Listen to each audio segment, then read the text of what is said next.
Irish Wave is a project that comprises 4 different exhibitions. 3 of them Irish-Chinese collaborative exhibitions and 1 of them Irish artists on their own. The 4 exhibitions happened simultaneously during the Irish Festival in Beijing in March this year. China is such an enormous country. It's like 2 or 3 continents all in one. 1.8 billion people, I think. And there is great interest in art. I can't think of another place in the world that would be able to replicate the sheer scale of the art industry.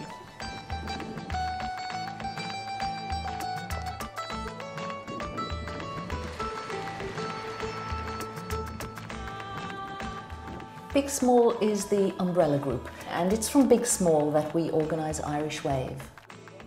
We wanted to bring the element of cooperation through friendship, to make art available for everybody, and maybe forgetting that they're looking at art, they just see something and, oh, that's interesting, and they look at it. That's great, that's what you want. It's not like going to church, you know. Well, in all we had 20 Irish artists and we had 11 Chinese artists who participated. The first space we showed at the Beijing Studio Center Gallery. This gallery is run by Zhang Shui-Wu, who was co-curator of that exhibition with me because he suggested all the Chinese artists who were going to participate. Yes, so the name of it is Bread is Not Enough. Bread yes. is, for us, is Western. Of course it is. Well, people need more than rice, or people need more than food. We need more than food. Yes. Because art, culture.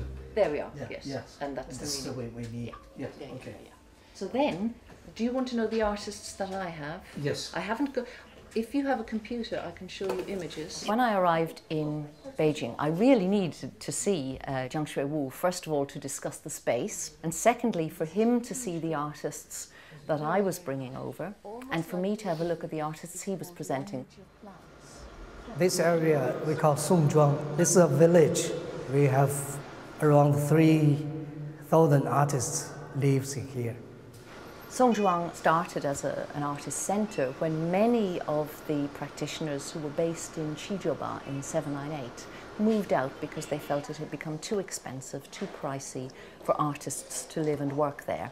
So Songzhuang is the new artist village, and there are vast numbers of people who live there who are connected with the arts. So tell me about this painter then. He's a very good actor, professional artist, only like 2 years. She just called me, asked me what size is good. Yeah. Well, I'd like to have some small work from her. Okay.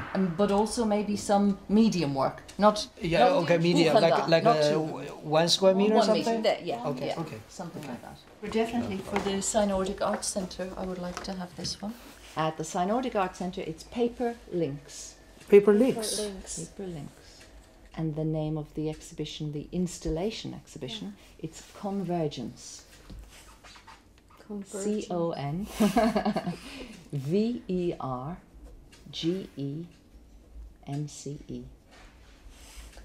And to converge is to come together. OK， So, 交汇或者是大家事实上也是最后都走到一起的意思。交汇。OK. Good. I see. Great. So,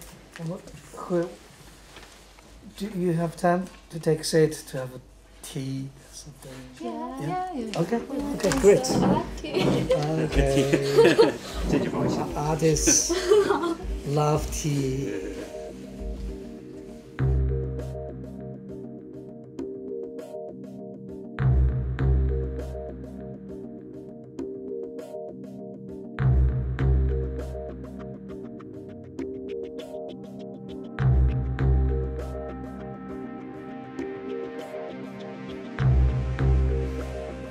There's nothing like Songzhuang that I know of in Britain or Ireland because of the sheer scale, the sheer numbers of artists and the size of the buildings they have.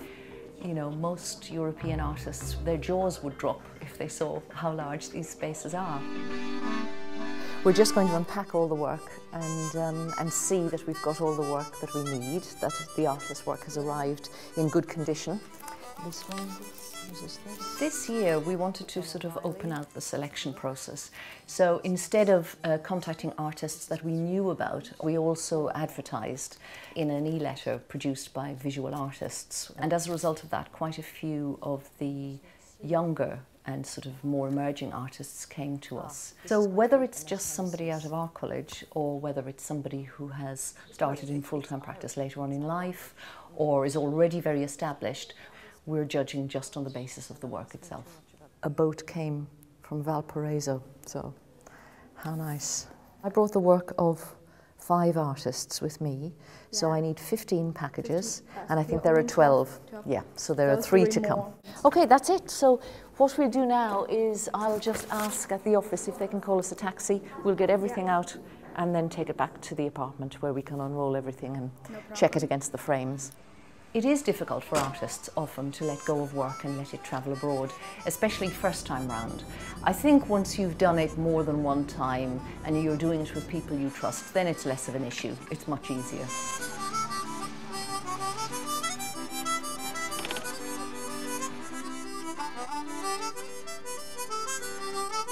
When I'm working over here, I can't tell you how hard it is because I do a lot of exhibitions in a short space of time. Just the logistics of getting from here to there, you know, you're dependent on many people to do things, and sometimes things go right and sometimes things go wrong. But generally I like working in China very much because I think there's a great feeling of cooperation. People do cooperate, they get on board and they're interested in what you're doing. We live in a state of constant, you know, turmoil with artworks coming in and coming out, you know, but it is good fun. Okay, that's it. And now we do it in terms of size. Good. Too tight. Yep, that's good. So ring him and tell him that we're going to be along in maybe 40 minutes. 40 minutes, okay. 我们现在过去可以吗？大概40分钟以后到。行，那我们到时候到那儿怎么找您呢？ It's done. Good. Let's go. You need to ask him if he will take us to there on Monday morning. Will this fit in the van if the 3 of us are going as well? Oh. Okay, 说他很忙，没有时间。哦，没有忙。If you're doing installations, especially if they're large scale, you can't take everything with you. You can only take certain elements of it. So you're always going to have to do stuff on the ground. And in a sense, that's quite exciting as well because, you know, you're going to make encounters that you wouldn't otherwise make. You've got to go and buy stuff that you wouldn't otherwise be going to buy. The other thing is you might not be able to get exactly what you want or exactly what you intended to get. So then you have to think on your feet and do something else, change it, adapt. And I quite like that actually. I'd been working for a few months beforehand with a group of neighbours who very kindly would come to my house in the evening and sit knitting and crocheting flowers and leaves for a tree. So when I got over to Beijing, firstly I was expecting to be able to get this big tree I'd bought a couple of years ago transported, but in the end that wasn't possible and there was nowhere to actually put it in the exhibition space. It would have been too big. So I had to then find a nursery in order to buy a tree. But of course, when we were going to all the different nurseries, they were not selling the kinds of things we wanted. We wanted a slightly European looking tree, not something tropical. And, you know, every nursery we went into was full of orchids and all sorts of stuff. And so I decided I really needed to buy a dead tree, something with no foliage. And we went to this nursery. We finally asked somebody, do you have any dead trees? And one of the assistants said, oh yes, if you go out back, just on the side there, you'll find a dead tree. So we thought, great. We went outside, saw this tree that was looking very poorly, dead in fact, and we said, yes, well, we'll take that then. So she said, well, I'll call the manager and check that it's okay with him. The manager came out and said, that's not a dead tree. So I had a flashback to Monty Python. So we said, well, it looks very dead. He said, no, no, no, it's not a dead tree. It's just a deciduous tree. You can't take it away. So we said, well, can we borrow it? And he said, well, what's it for? And we explained, and he just laughed and said, oh, all right then.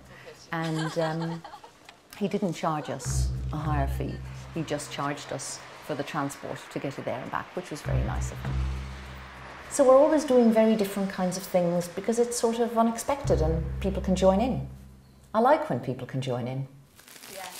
This evening we're holding an evening in our flat. Our assistant is bringing around her friends and we're going to have an evening of making paper flowers from newspapers. We take 3 sheets. Because this is for an installation that we're doing tomorrow. And we're going to have something to eat, something to drink, and everybody will sit around making paper flowers for a few hours. Does everybody know what this is for? Because we're going to make a hut, a beehive hut. Okay. And traditionally the monks used to live in beehive huts. Beijing 欢迎你，有你开天地。Without any pain, you don't get happiness. It's like this. 把握生命里的每一分钟， Use the 全力以赴我们心中的梦。